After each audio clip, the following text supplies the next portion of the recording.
Hello, আজকে আমরা জানবো যে পর্তুগালে যারা জব সিকার ভিসা নিয়ে যেতে চায় তাদের কি কি ডকুমেন্ট লাগবে। নর্মালি পর্তুগালে জব সিকার ভিসা মাত্র 120 দিনের হয়ে থাকে। আপনি চাইলে সেটাকে আরও এক্সটেন্ড করতে পারবেন, বাড়াতে পারবেন আরও 60 দিন, অর্থাৎ ওভারঅল 6 মাসের জব সিকার ভিসা পাবেন। তো এটা খুব সহজ একটা জিনিস জব সিকার ভিসা করা। এই জব সিকার ভিসা করতে গিয়ে আপনার কি কি ধরনের ডকুমেন্ট লাগতে পারে আমরা সেই জিনিসটাই কিন্তু আজকে দেখব, জানবো এবং বুঝবো। আমি এখন আছি পর্তুগাল সরকারের অফিসিয়াল ওয়েবসাইটে। এই ওয়েবসাইটের লিঙ্কটা আমি ভিডিওর ডিসক্রিপশনে দিয়ে দেবো, আপনারা নিজেরাও ভেরিফাই করে নিতে পারবেন।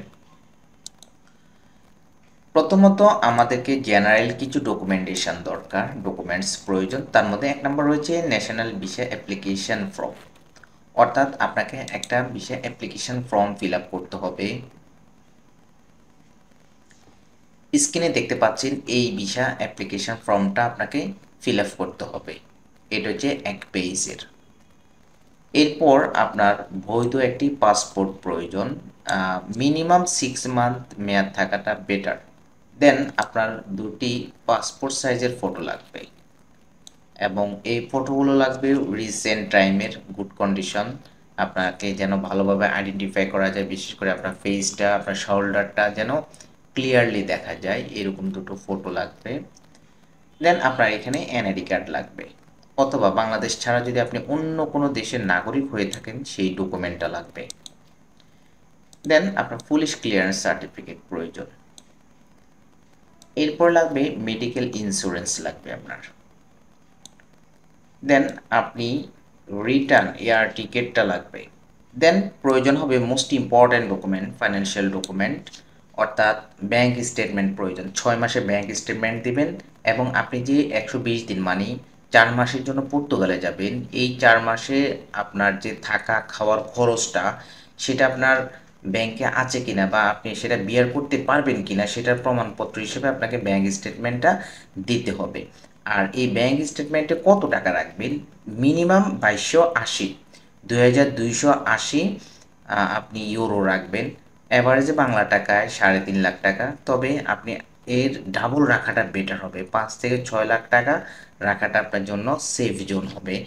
আর আপনি যদি ব্যাংক স্টেটমেন্ট দেখাতে না পারেন তাহলে পর্তুগালের নাগরিক এমন কোনো ব্যক্তি যদি বলে বা আপনাকে যদি সিকিউরিটি দেয়, অ্যাকোমোডেশন এবং ফুড বাবদ যে সমস্ত খরচ হবে সেগুলোর খরচ সে বিয়ার করবে, ওই পর্তুগালের সিটিজেন বিয়ার করবে, তাহলে কিন্তু আপনার আর ব্যাংক স্টেটমেন্ট লাগবে না।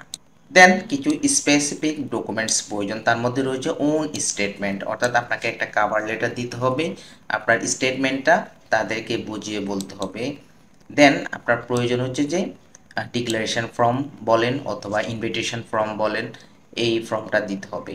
তো এই ফর্মটা আপনি কিভাবে পাবেন তা নিয়ে আমার চ্যানেলে একটি ভিডিও রয়েছে এবং ভিডিও লিঙ্কটা আমি ভিডিও ডিসক্রিপশনে দিয়ে দেব।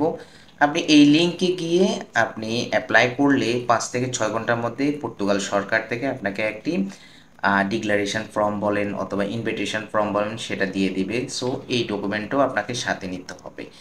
এছাড়াও আপনার আরও কিছু ডকুমেন্টের প্রয়োজন হবে, যেমন আপনি যেহেতু এখানে পড়াশোনা দেখাবেন, সো পড়াশোনা যদি দেখান তাহলে পড়াশোনার এডুকেশনাল সার্টিফিকেটটা লাগবে। দেন আপনার ওয়ার্ক এক্সপিরিয়েন্স যদি শো করেন তাহলে ওয়ার্ক এক্সপিরিয়েন্স সার্টিফিকেটটা আপনাকে দিতে হবে। দেন আপনি যদি বিবাহিত হন তাহলে ম্যারেজ সার্টিফিকেটটা দিতে হবে। মোটামুটি এই ডকুমেন্টসগুলো হলেই কিন্তু আপনি জব সিকার ভিসার জন্য আবেদন করতে পারবেন। এছাড়াও যদি আপনার অন্য কোনো ইনফরমেশন প্রয়োজন হয় পর্তুগালের জব সিকার ভিসা নিয়ে তাহলে আপনি কমেন্ট করতে পারেন অথবা ভিডিও ডিসক্রিপশনে আমাদের সাথে যোগাযোগ করার মাধ্যমগুলো দেওয়া থাকবে। সবাই ভালো থাকবেন, সুস্থ থাকবেন, আল্লাহ হাফেজ।